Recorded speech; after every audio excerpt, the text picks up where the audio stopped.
तिमीलाई सधैँको लागि बिर्सन सकिनँ मैले। यसको मतलब यो होइन कि म तिमीलाई सधैँ सम्झिरहन्छु। कहिलेकाहीँ चाहेर होस् या नचाहेर किन याद त आइहाल्दो रहेछ के।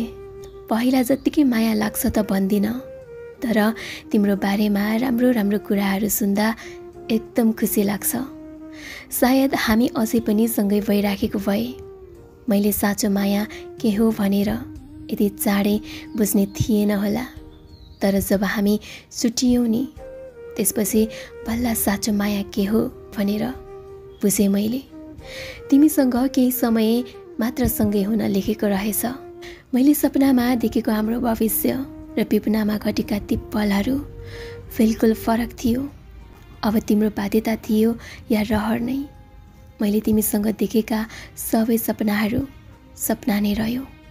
अधुरो कथाको टुङ्गो नै लागेन। अनि सुन न, thank you so much for giving me the best moments.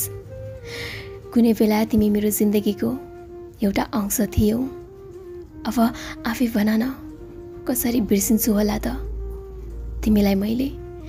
जे होस् एउटा कुरा थाहा पाएँ, आफूलाई मन परेको मान्छेले आफ्नो बारेमा जस्तो सुकै सोचोस्, उसलाई खुसी देख्नकै लागि भए पनि आफैलाई बिर्सिएर उसको होमा हो हैनमा हैन भन्न मन लाग्दो रहेछ के।